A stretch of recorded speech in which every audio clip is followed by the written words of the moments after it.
My parents' arranged date offensive was closing in, so I reluctantly hunted down my sworn enemy. Turned out she was under the same siege. We clicked like two desperate criminals and decided to fake a romance to shut the matchmakers up. But, hello, sworn enemies. We clawed at each other on sight, so of course our families didn't buy it. Yo, E. Activate Morgan B. She flicked a brow at me. I got the message. From that moment the whole circus rolled out of control. Yo, E. We've got to spoon-feed each other if we want it to look real. Yo, E. The moms are sniffing around again, just kiss me quick and I'll pretend I got bit by a stray. Yo, E. Our cover's blown, screw it, let's go all in. Get in here and I'll scrub your back in the shower. Quit blushing, we were kids together. Who, hubby? Will calling you that really scratch their suspicions? Hubby, since we're already in this deep, how about we make a baby? Keep pushing and I'll just elope with my bro. I roared that at my parents the next evening. Predictably, the threat nuked them into silence. While I was basking in triumph, Mom suddenly smacked Dad's skull with a thud. This is your fault, see? Like father like son. He inherited that gene from you. I happily fanned the flames from the sidelines. Yeah, totally Dad's fault. If he hadn't, wait, what? I whipped my head toward Dad. Had I just heard something nuclear? The old man actually looked bashful. No freaking way. Suddenly the planet felt tilted off axis. Spotting my horror, Mom finally stopped the beating. She dusted her hands and gave Dad a loaded smile. Thank God our dumb cub's orientation is normal after all. Dad dropped the whimpering act, radiating calm pride. Next time don't volunteer me. That slap hurt. I'm screwed. They baited me. I averted my eyes and tiptoed toward the exit. Mom's laser glance froze me mid-step. She lifted her phone and started dialing. Mrs. Lee has a girl for you, great curves, tall, quiet, family exports to Japan. Name's Airy something. Go meet her after dinner. Great, no escape. I muttered it's marriage, not Powerball, why the rush? Cases still single and nobody's chasing her. Mom's glare sliced me open. Quit nicknaming people. Serena is wildly popular, unlike you. If you two didn't fight like raccoons, I'd cheer for you guys myself. TCH, as if I'd ever. Mid-sneer a light bulb exploded over my head. Eyes sparkling, I sprinted out. Mom barked after me. Get back here. I just waved, beelining next door. Bang bang bang. A girl in bunny pajamas cracked the door, rubbing sleep from her eyes. Seeing me, she clicked her tongue and slammed it shut. Wait, I wedged my hand in. She kept crushing it. My hand, gonna snap. Good, snap twice. Mockery oozed from the gap. Time for chemical warfare. Incoming. I flicked my wrist. A black missile dropped into her arms. Bug alert. Nice try, AA. That's your stinky sock, you psycho. I finally bribed my way onto the couch. She sat opposite, arms folded, death in her eyes. Spill, why are you here? One wrong syllable and I'd be filleted. I fumbled for words. She noticed, lips curling in delight. Oh, Ethan needs a favor, huh? Rumbled. I dodged her stare, already regretting my impulse. Come on, confess. I'll only laugh, won't help unless you call me mommy, then maybe I'll toss you a crumb. Who talks like that? I must have been concussed. I sprang up to bail just as the door reopened. Serena, your aunt found a decent boy. Emery walked in, startled to see me. Oh, E's here too. I greeted her politely. She sighed. Perfect, talk some sense into her. She refuses every coffee date. I'm going grey. Cue the cartoon halo over my head. Serena, your lifeline is in my fist now. I felt a pinch at my waist and a whisper, side with Mom and I'll strangle you with your own shoelace. I twisted back, grinning, beg me. The hand gripping my shirt froze. You suicidal, she hissed against my spine. I stepped toward Emery. Emery, Serena actually loves. My collar yanked me backward. A hot breath hit my neck. Fine, I surrender. I cupped an ear. Sorry, what? I beg you, help me, she rasped, cheeks crimson. I smirked. Magic word. Her face darkened. I said please. Say. Daddy. You don't push it. Emery, Serena's ready to. Daddy. The shout cracked. Emery half heard it. Serena, you called your dad. He's at work. And why are you hiding behind E? Crimson squared. I almost burst, but played deaf earwax, can't hear a second pinch. I'll excavate with a spoon, keep testing me. Memories of her last spar, soft thighs, killer tools made me yelp deal. I'll rescue you from blind dates forever. She eyed me, dubious. You sure? My mom's no pushover. I marched to Emery. Emery, Serena and I are dating. Emery? Serena? Emery stared, speechless. Before I could elaborate, my collar was again yanked into the hallway. You brain-fried, she hissed. I leaned in to whisper the plan was fake. She recoiled like I had cooties. Back off, garlic breath.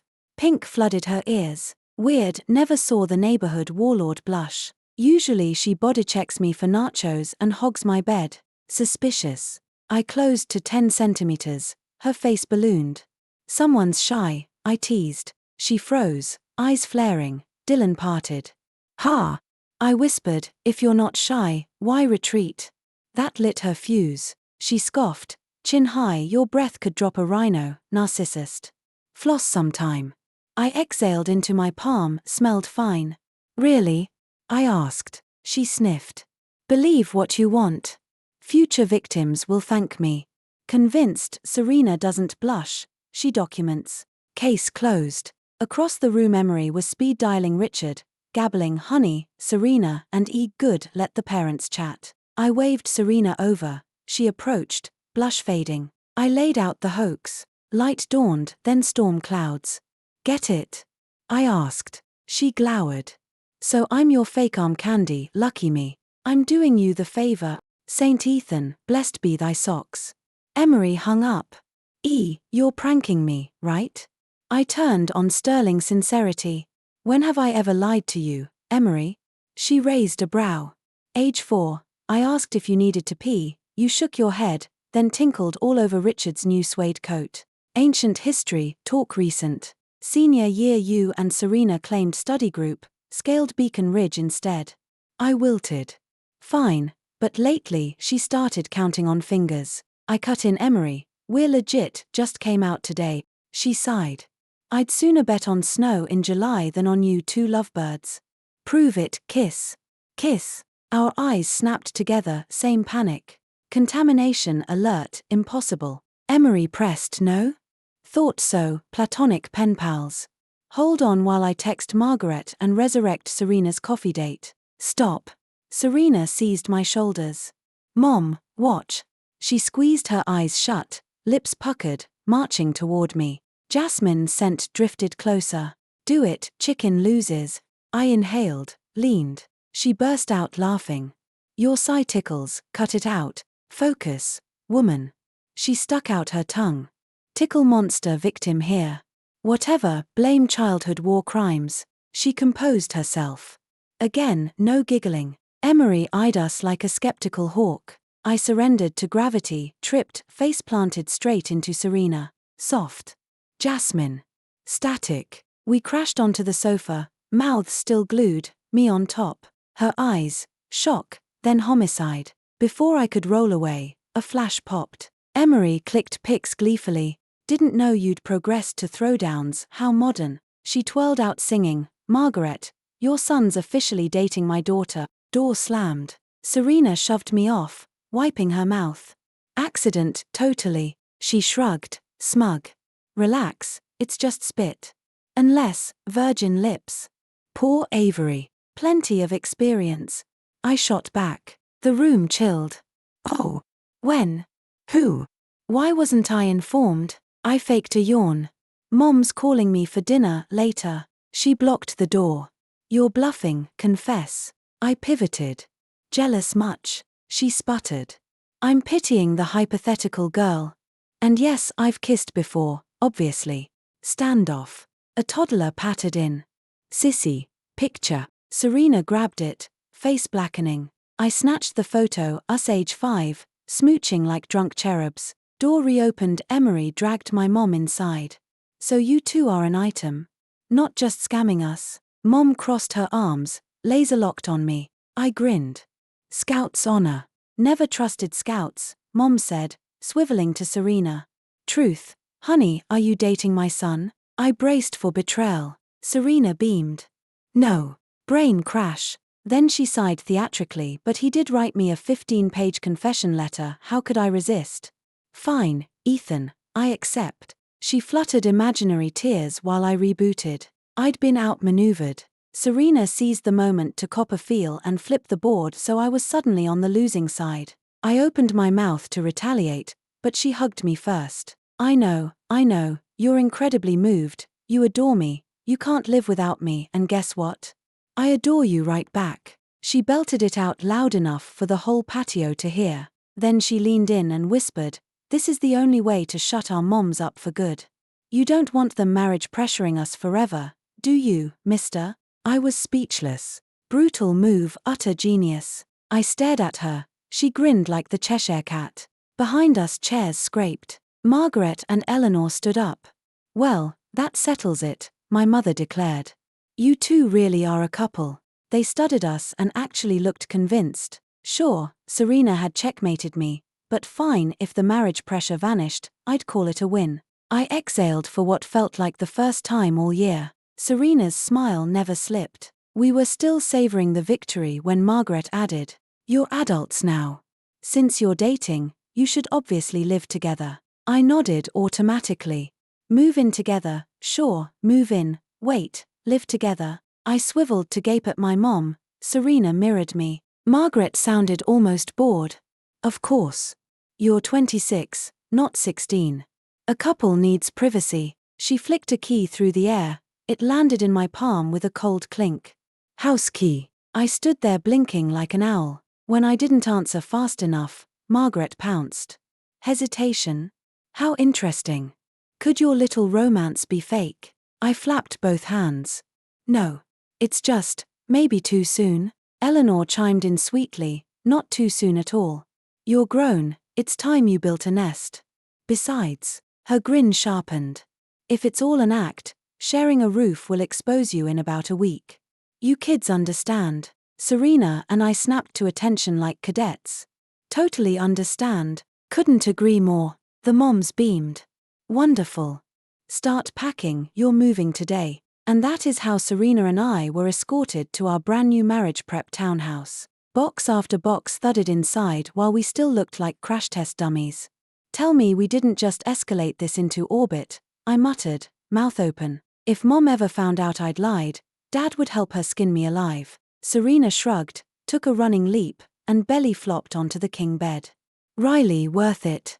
As long as the arranged date brigade stands down, I'm golden. She actually looked thrilled. I had to admire the nerve, classic Serena. Back in high school she'd been the pretty jock who could slam dunk but couldn't add fractions.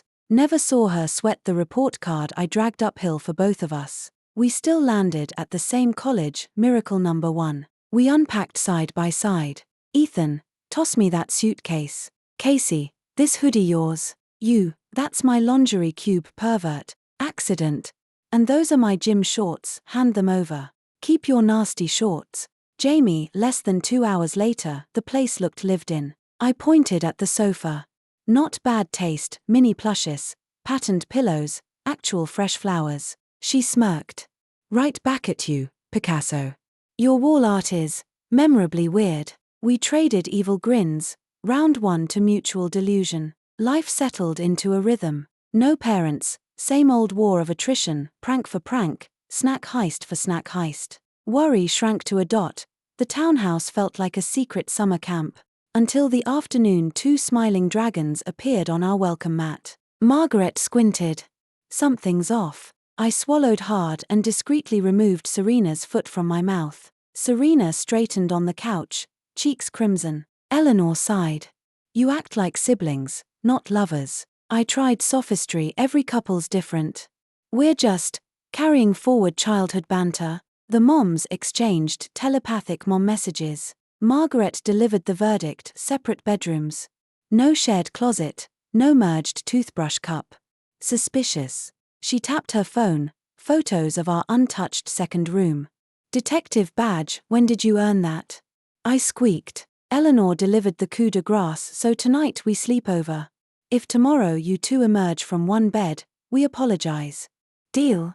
Serena crushed the hem of her skirt, no rescue flares in her eyes. My brain helpfully supplied the memory of her octopus sleep grip, oxygen deprivation at 3 a.m. I lifted a finger.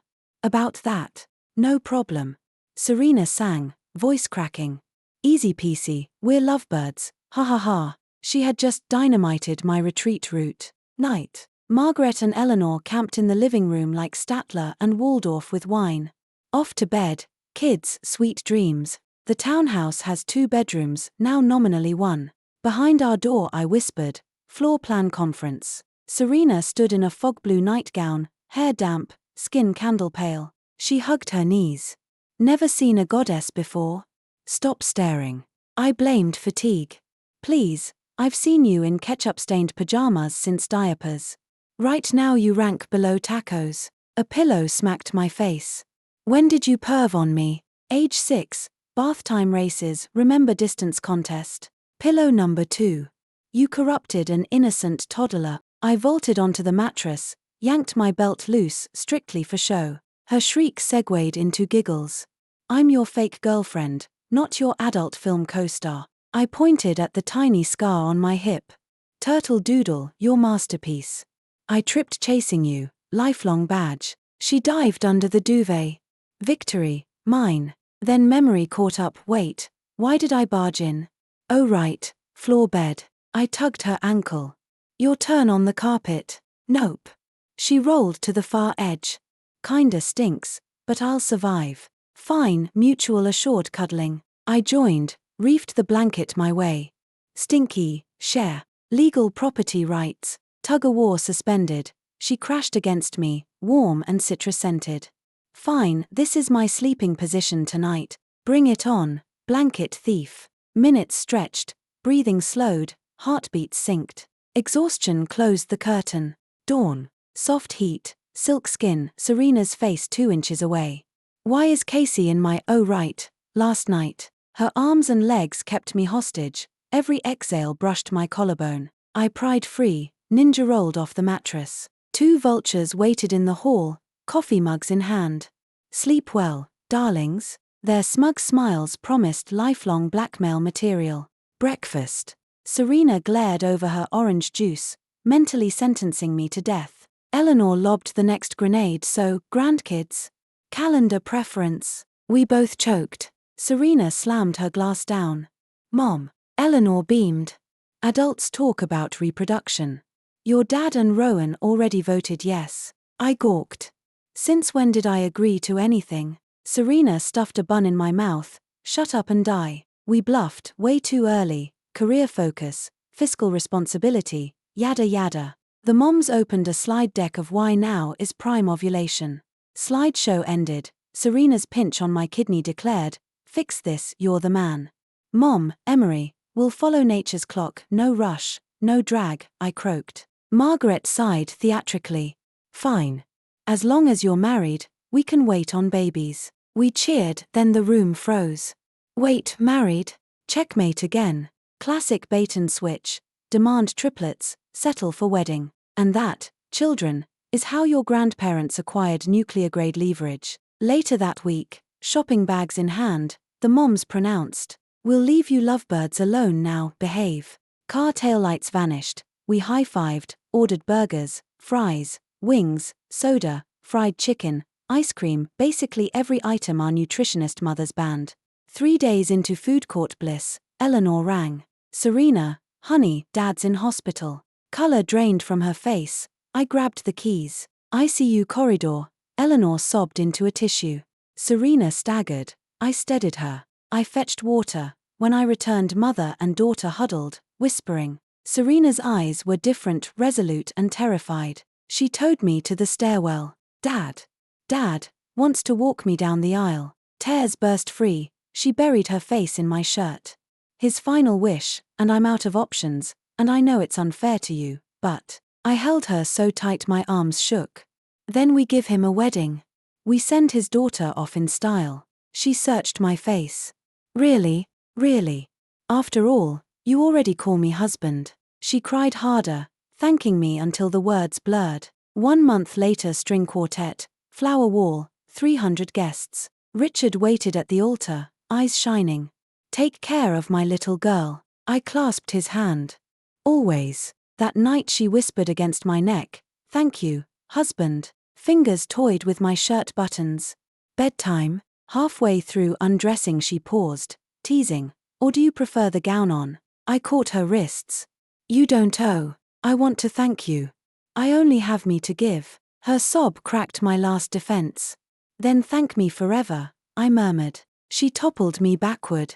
Let me teach you what married fun means. 3 epic hours later we lay limp, moonlight on sweat-slick skin. Fast forward 3 months, 10 pounds lighter, still deliriously happy. Another Vance family dinner. As we drove home she slid her hand up my thigh. Dad's new wish, grandbabies. No unfinished bucket lists on my watch. I opened my mouth, saw the glint in her eye, shifted the car into sport mode.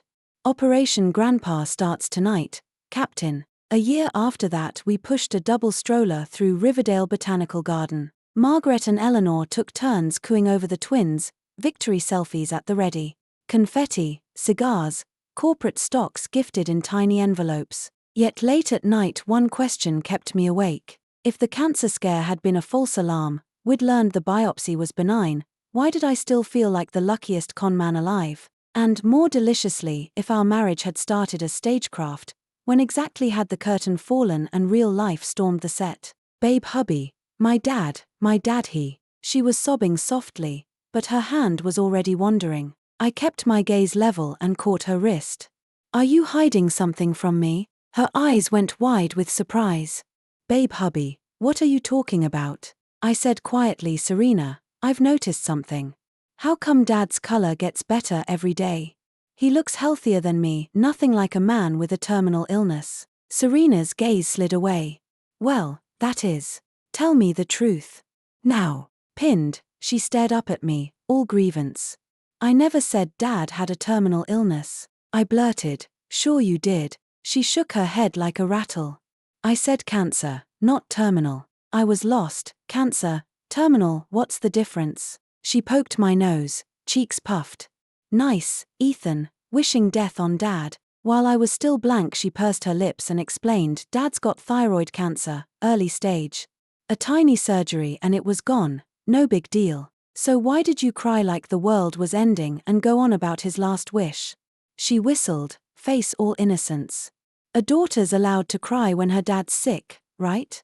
And if he has a wish, helping him out is only filial.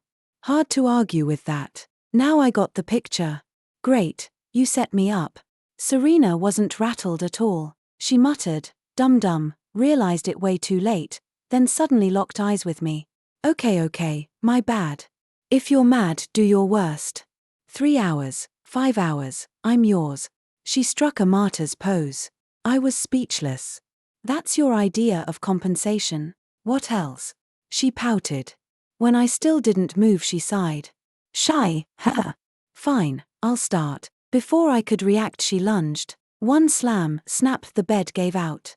Morning found me limp and aching. But looking at the girl beside me, I smiled. So I got played. Big deal. I'm in. On my 24th birthday I walked into the 7-star hotel in bleached-out jeans. My boyfriend Lucas threw a bank card in my face. Take it and get lost, gold digger. You only rate the hot pot joint next door. Guests howled with laughter, waiting for my meltdown. I bent, picked the card up, and snapped it in two. Funny, this hotel is mine. 100 executives bowed behind me. Welcome, President Shaw. I flashed my obsidian black. North Star you begged for financing last year? Founded by a Shaw. Oh, and your board just appointed a new CEO. His phone rang. Lucas was out. That same grey, dishrag sky still hung over Riverdale as I strode up the mirrored approach to the 7-star, the wearing thrift store jeans and a $3 tee. Stone that cost more per tile than my entire outfit reflected a lone smudge of poverty in a gallery of glossy airs. Needle-sharp stares pricked my back. I kept my eyes on the floor until a waiter blocked me. Invitation, miss? Lucas shouldered in, all custom grey and glacial Rolex. She's with me, he sighed, as if hauling in stray trash. His arm steered me through whispers already giggling, Taste of the Month Budget Edition. Inside, crystal chandeliers poured champagne light over diamonds and décolletage. Lucas paraded me like a cautionary tale, correcting my grip on a flute, wincing at my tap water, each lecture another slap the crowd savored. I smiled until my cheeks cramped, nails carved crescents in my palms to stay upright. Then his cousin sashayed over with a Tiffany box. For Vivian, though it's probably above her usual pay grade. Lucas seized the moment. Microphone in hand, he flicked a gold card edge whipping my cheek like a steel ruler. It clattered to the marble between bursts of laughter he did nothing to hush. Take it and roll, Vivian. Should keep a gold digger like you in noodles for a while. He nodded toward the neon dive across the street. That's more your level, Malatang for the soul. Silence snapped, then exploded in camera flashes and snickers. The word gold digger rang like a gong. I tasted copper where plastic had sliced my lip. I bent slowly, deliberately, picked up the card, snapped it clean, and let the halves fall like broken shackles. Lucas, I said, voice skating the hush, a couple of clarifications. I turned full circle, meeting every hungry stare. First, this hotel? It's mine. Side doors swept open, 100 executives poured in, forming a phalanx at my back. Their dean bowed, welcome, President Shaw, to your inspection. Vacuum silence. Lucas's tan bled to printer paper white, his hand clamped a table as if the room were pitching. Second, I went on, sliding the obsidian black from my pocket. North Star, the outfit you flew to New York to beg last year? Founder also answers to Shaw. The card revolved between my fingers, dull obsidian catching rainbows from the chandeliers. Someone gasped. Phones vanished into purses. And third, I whispered, almost tender, your Ellis just became my Ellis. As if cued, Lucas's phone screamed. Board secretary, the screen said. He lifted it like a live grenade. Even without speaker, the voice ricocheted. KS bought 51% on the sly, you're out, effective immediately. They want your badge before close of business. The phone slipped, glass spiderwebbing against marble. Lucas stared at the shards, then at me, ruined suit dripping cocktail foam. Why? He croaked. Why hide it? Why let me? Because you needed to see, I answered, stepping close enough to smell his fear. Anyone can inherit money. Character is the real currency, and you, Lucas, are overdrawn. I signaled security. They closed in, polite vultures. Cameras dared one last flash before thinking better of it. Outside, the dish-rag sky finally split, releasing a sheet of rain that washed the city's mascara in grey rivers. I walked through it untouched, security umbrellas blooming like black peonies around me. Tomorrow the clips would viral hop across Riverdale. 7-star coup, CEO dethroned by the gold digger he bank-slapped. Stories age fast. Power, properly wielded, is timeless. And somewhere in the penthouse I now owned, a new desk waited, nameplate already engraved, Vivian, Managing Director, North Star KS. I smiled up at the cloudburst.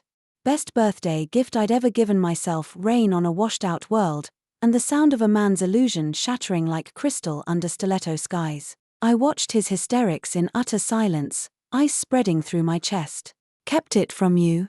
I echoed, a mocking curve lifting my mouth. Lucas, in the 2 years we were together I told you 100 times I don't care about money, I want something clean. I turned down your pricey gifts, stuck to my own budget. How much clearer could I be? It was you, I said, stepping closer, gaze slashing like a blade straight to his heart. Your own arrogance and prejudice blinded you. You refused to believe a woman who wasn't dazzled by your wallet could be anything but poor and insecure, playing hard to get. You loved using money to crush people, to play generous saint. You never tried to see the real me, to respect my choices or my values. You never loved Vivian the person, I finished, voice ringing like steel. You loved the Cinderella you'd dreamed up, the backdrop that made you feel superior.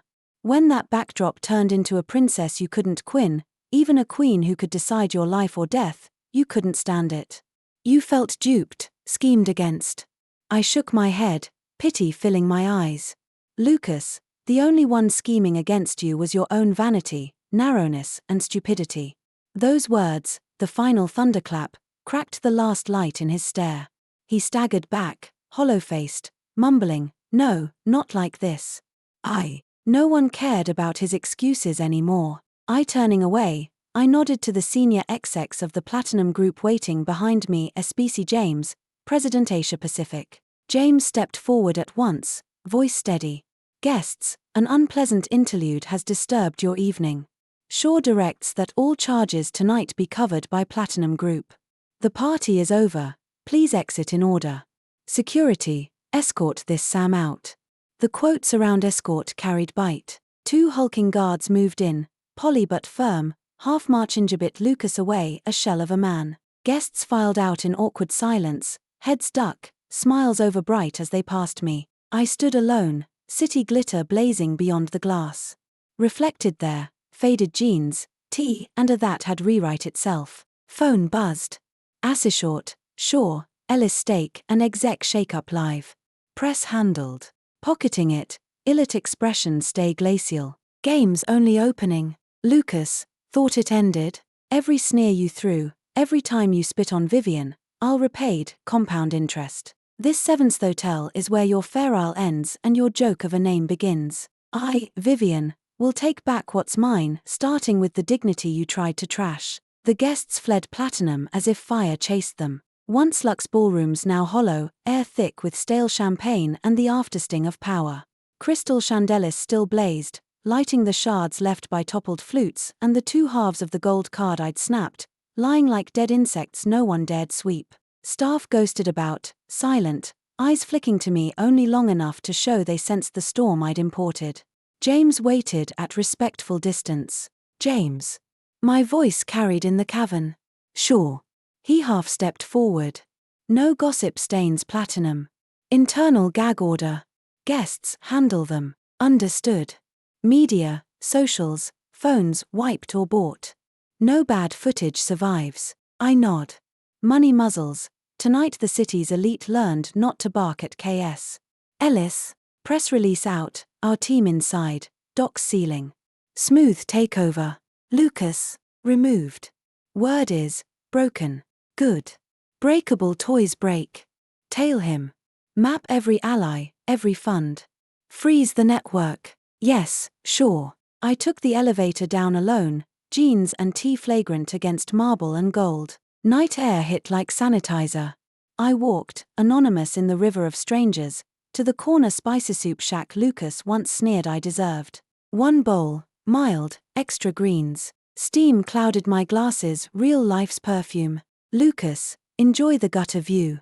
Tomorrow the papers will dress me in ink and gold, but tonight I'm just another girl slurping comfort in plastic chairs, planning the next act. The city woke to headlines screaming, "Ellis fallen, KS reigns. Hale publicly toppled at birthday bash. Vivian, Secret Queen unmasks. Viral clip, card snapped, exes dragged. Ellis shares open limit down, credit lines yanked, partners sprint for the exits. My phone blooms with invites from mayors, moguls, boards, flowers of fear and greed. Taylor calls, voice cracking, name a price, we'll crawl. I answer, let your son live the Quinn life he mocked. Then we'll talk. Across town Lucas Hull in a rented box room, last bread edges in mouth, window facing the tower he lost. He scrolls, sees his face meme ridiculed, searches any ally left, finds 0. Night 2. I preside over the KS war room, assets sliced on screens like surgery. We carve the Hale carcass, sell shiny limbs, keep the heart. Every headline I seed blooms wider, cautionary tale of toying with a shore. Lucas, still breathing? Good. Terror needs alive. I sip coffee black, taste iron, feel the old swagger return. The city learns tonight. Vivian plays long, plays lethal, and the game has barely shuffled. He jerked his foot back as if scalded, stumbling away to the filthy curb, pressing his spine against the cold brick wall. He tore open the rock-hard roll in his fist and, washed down with cheap, fiery liquor, swallowed it like cardboard. The coarse crust scraped his throat, the rot gut scorched his stomach. The pampered Hale heir, once unable to look at anything short of Michelin-starred produce, was now reduced to gnawing at bargain bin scraps on the street. The monstrous tumble and the humiliation were driving him insane. Right then, a violent screech of brakes ripped through the air beside him. A familiar black Bentley slid to the curb.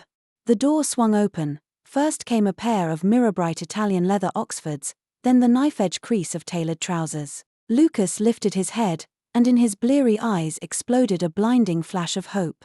Zachary. One of the best friends he'd ever had. The Jew fortune might not have matched Hale at its peak, but it was still old money. Zachary couldn't have heard the news yet, could he? He was here for him, had to be. Zachary. Zach. Lucas scrambled over on all fours, clawing at Zachary's sleeve in frantic, broken sentences. You came. I knew you would. Help me. Right now Zachary's brows snapped together. He wrenched Lucas's grimy hand away with undisguised disgust and distanced himself, flicking imaginary filth from his cuff. Lucas. What the hell happened to you? His tone reeked of revulsion. I'm not here for you. I'm picking someone up. The moment the words left his mouth, a stylish girl stepped out of the tiny art gallery next to the convenience store, an up-and-coming painter lately toasted in every downtown weekly, and the woman Zachary was avidly courting. Seeing Lucas's wrecked state, she gasped and turned to Zachary. Asia, who is? Zachary's face flipped to warm concern. He slid an arm around her waist. Oh, just some nobody. Used to be with Hale, I think, forget it, bad luck. The car's ready. Let's go, we can't be late for Vivian's auction. Nobody, bad luck. The words punched through the last membrane of Lucas's pride like ice picks. He watched Zachary cup the girl's head protectively as she ducked into the Bentley's rear seat, then circled to the other door, never once glancing back. The black car roared off, exhaust smacking Lucas in the face. He froze, half a stale roll still clutched in his fist, a clown abandoned by the world. Passers-by slowed, pointed, murmured, Hey, doesn't that guy look familiar? The Hale kid. How'd he end up like that? Karma. He offended the wrong people, the Empire's dust. Stay clear, looks nuts. The buzz of voices crawled into his ears like flies. Lucas clutched his head and let out a guttural roar, hurling the bread and bottle to the pavement, sliding down the wall into a heap, face buried in his knees. Shame, despair, rage, terror, vipers gnawing at his heart. He had fallen from the clouds straight into a soar. And this was only the beginning. Vivian. Vivian. The name carved itself into his marrow like a nightmare. 1 week later, Riverdale Arts Center.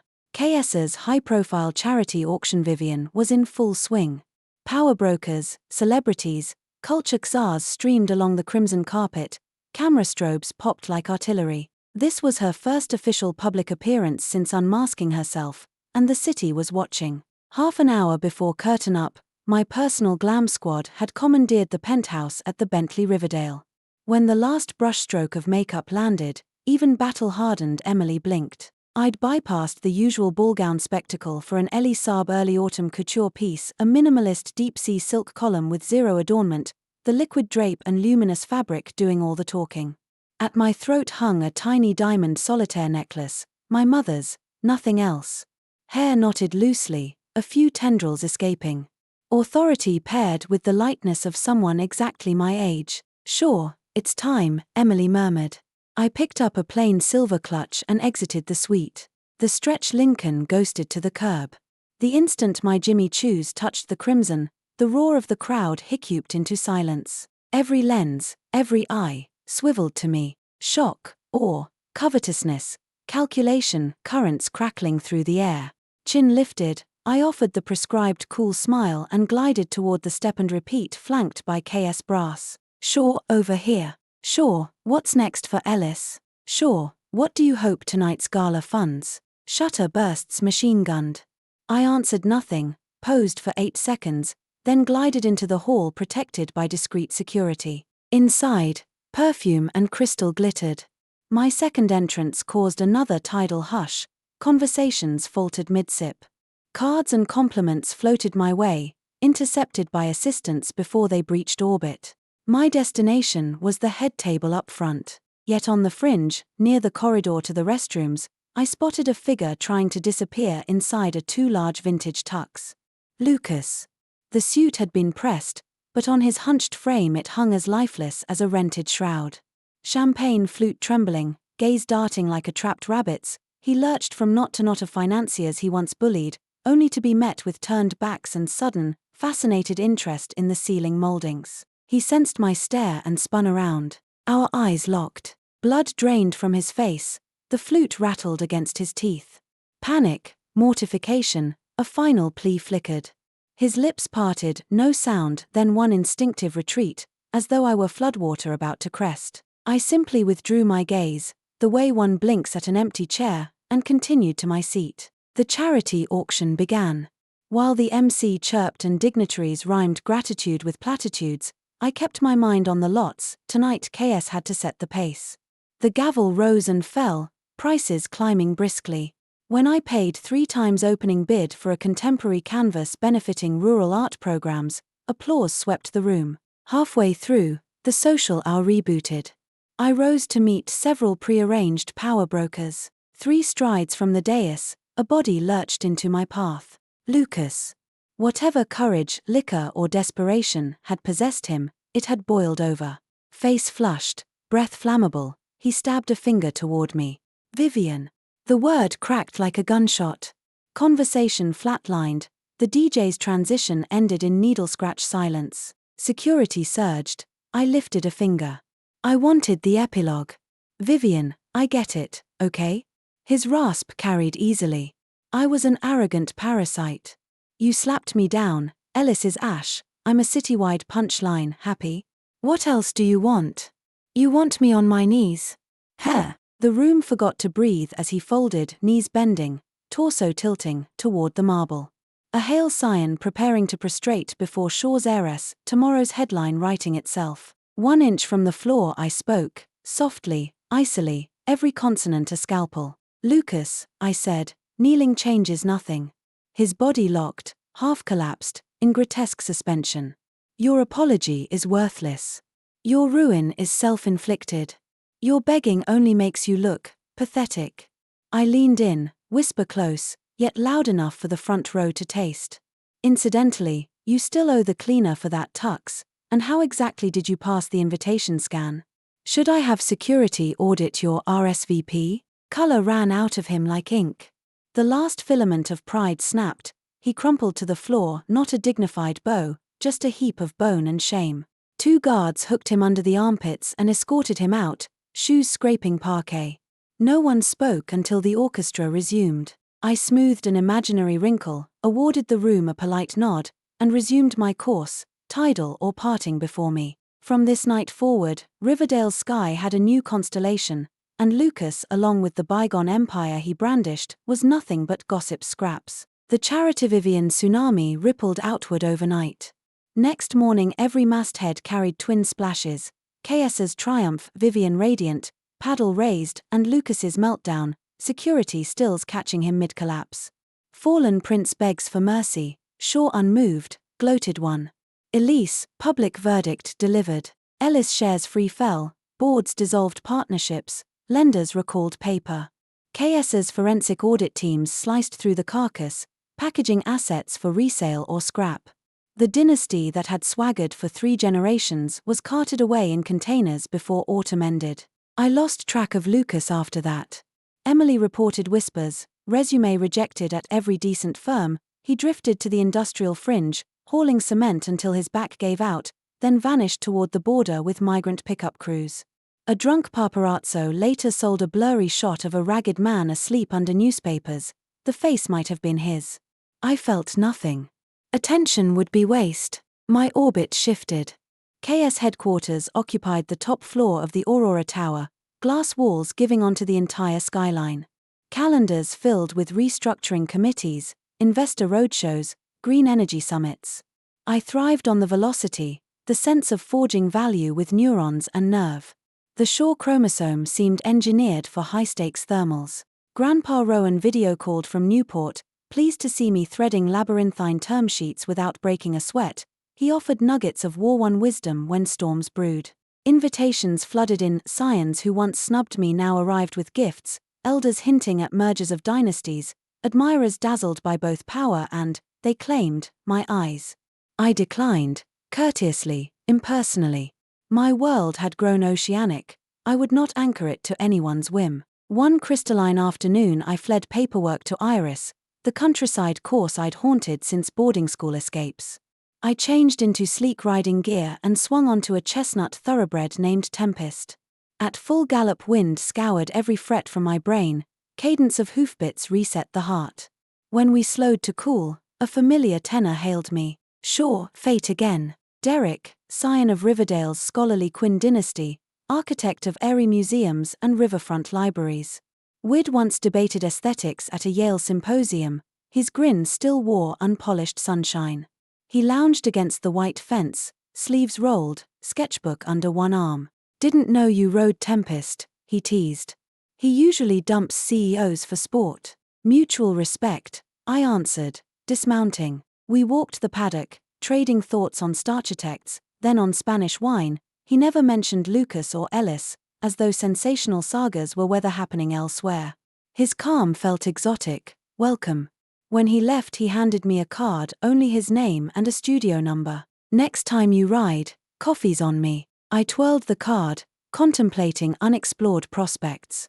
Whatever came next, the steering wheel stayed in my grip.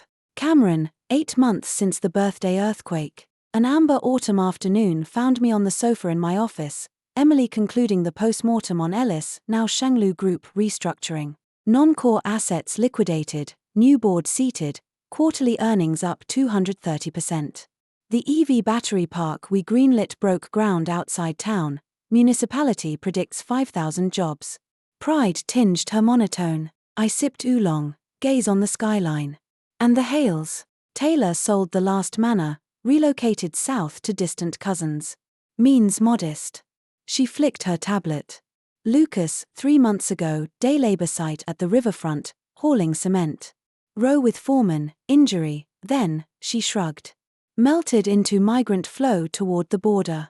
No reliable trace. Gone. I weighed the word, finding neither triumph nor pity, merely closure. After Emily left, I stood at glass, city lights igniting as dusk bled into the river. Phone pinged. Derek had messaged a photo of sunset bleeding vermilion over the bay, caption. Remembered you loved this view. Come by the studio anytime. My thumbs answered, will do, smiley face. Power can purchase solitude, or company on one's own terms. Today I chose motion. Garage, I told the chauffeur. Home, sure. No, Iris. I need to feel wind again tonight.